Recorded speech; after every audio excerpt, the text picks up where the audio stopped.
बच्चों, तो हमने पिछले अब लेक्चर्स में समझ लिया लीनियर इनइक्वालिटीज एक्सरसाइज 6.1 कर ली। आई होप आपने उसके क्वेश्चन ट्राई कर लिए होंगे, सॉल्व हो गए होंगे। उसकी जो भी प्रॉब्लम्स होगी उसकी वीडियो मैं किसी अलग दिन बनाऊंगा। आज हम एक्सरसाइज नेक्स्ट जो हमारी 6.2 उसके बेसिक्स करेंगे। ये एक्सरसाइज बेसिकली ग्राफ से डील करती है। पिछली एक्सरसाइज थी अलजेब्रिक, ये हमारी जो है ग्राफ से डील करने वाली exercise. This is positive X axis, जैसा कि 10th में पढ़ा, पॉजिटिव वाई, नेगेटिव एक्स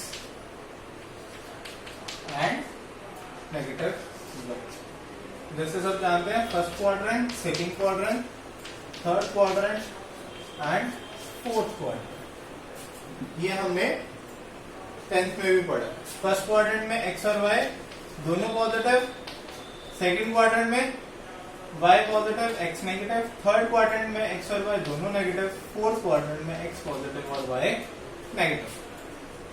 थोड़ा ये बेसिक रिकॉल है, जल्दी से कर रहे हैं। इसके बाद अब ये पॉइंट जो है अगर मैंने प्लॉट कर दिया, let it be alpha beta, तो ये पॉइंट हमें पता है फर्स्ट क्वाड्रेंट में। यहां पे कर दूं तो पता है सेकंड क्वाड्रेंट में, यहाँ थर्ड, यहाँ फोर्थ। यहां कर दूं तो हम क्या बोलते हैं, the point lies on x axis। यहां कर दूं तो the point lies on y axis। अब हमने 10th में अपना लाइंस की इक्वेशन भी पढ़ी थी। सपोज करो ये मेरी लाइन है, स्ट्रेट लाइन। इस स्ट्रेट लाइन की जनरल इक्वेशन क्या है, ax plus by plus c is equal to 0। what is this? General equation of a straight line in 2 dimensions। 3 dimensions हम +2 में करेंगे। हमें अभी क्या कहते हैं, +1 में हमारा जो स्कोप है वो 2 डायमेंशन के स्ट्रेट लाइन की जनरल इक्वेशन है। ax plus by plus c is equal to 0। ये है इस स्ट्रेट लाइन की जनरल इक्वेशन। हमने सारी अभी लीनियर इनइक्वालिटीज पढ़ी है, मैंने यहाँ पे इक्वालिटी बना दी है। अब इस लाइन पे कौन से पॉइंट्स लाई करेंगे, सपोज करो ये जितने भी पॉइंट्स हैं वो इस लाइन के ऊपर लाई करते हैं या नहीं। 1 2 3 4 5 6 7 8 इनफाइनाइट नंबर ऑफ पॉइंट्स हो सकते हैं एक लाइन पे। अब ये इनफाइनाइट नंबर ऑफ पॉइंट्स इस लाइन के ऊपर है या नहीं, ये पता करने के लिए हमारे को करना क्या है, इंडिविजुअली जो जो एक्स और वाई की वैल्यूज हैं, x1 y1, वो इसमें हम पुट करेंगे इस इक्वेशन में, ax1 plus by1 plus c। अगर इसे सॉल्व करके ये सारी इक्वेशन को 0 आ जाता है तो यानी ये जो पर्टिकुलर पॉइंट है मेरा x1 y1 इस general equation of straight line यानी इस पे लाई करता है। अगर इसे सॉल्व करके 0 नहीं आता है, नॉट इक्वल टू 0 होता है, तो यानी ये पॉइंट इसके ऊपर नहीं है, इसके लेफ्ट साइड पे हो सकता है, राइट साइड पे हो सकता है, इसके ऊपर नहीं होगा अगर इस इक्वेशन को सेटिस्फाई नहीं करता। तो ये जो चीज थी मुझे समझानी जरूरी थी कि एक लाइन के ऊपर इनफाइनाइट नंबर ऑफ पॉइंट्स हो सकते हैं। पॉइंट लाइन के ऊपर लाई करता है या नहीं, ये डिपेंड करता है कि वो उसकी इक्वेशन को सेटिस्फाई करेगा या नहीं। तीसरी बात कि एक लाइन ड्रॉ करने के लिए हमें कम से कम कितने पॉइंट चाहिए, 2। आपने 10th में 3 पॉइंट्स बनाए होंगे। 3 पॉइंट में क्या होता है, श्योरिटी होती है कि हमारा कोई पॉइंट गलत नहीं है, वरना 2 points are enough to draw a straight line. अब एक एग्जांपल लेकर के देख लेते हैं। सपोज करो 2x plus 3y minus 5 is equal to 0। ये मेरी एक लाइन की इक्वेशन है, 2x plus 3y minus 5 is equal to 0। अब मुझे चेक करना है कि क्या पॉइंट 1,1 पॉइंट जो ये 1,1 पॉइंट है इस लाइन के ऊपर लाई करता है नहीं। तो मैं क्या करूंगा, ये जो पॉइंट है x कोऑर्डिनेट x में डाल दूंगा और y कोऑर्डिनेट y में डाल दूंगा। 2 into 1 plus 3 into 1 minus 5, 2 plus 3 5, 5 minus 5 0। तो अगर सॉल्व करके 0 आ गया यानी ये जो पॉइंट है इस लाइन के ऊपर लाई कर रहा है या ये लाइन इस पॉइंट से पास कर रही है, दोनों में जो मर्जी चीज बोल। और एक और पॉइंट लेकर के देख लेते हैं, 3,2 लेकर के देखते हैं।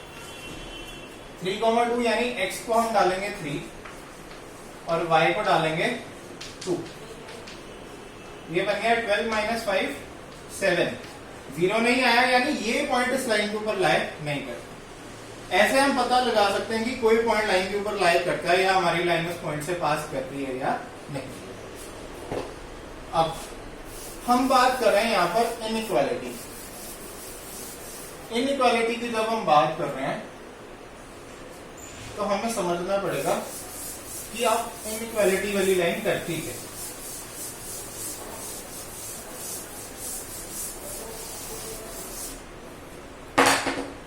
फिर से ग्राफ प्लॉट करते हैं। अब मैं बार बार नहीं लिखूंगा एक्स वाई। अब लाइन यही ले लेते हैं x plus B Y plus c. अब ये जो लाइन मैंने ड्रॉ करी है, लेट से ये इक्वालिटी वाली भी लाइन है, X plus B Y plus C is equal to 0।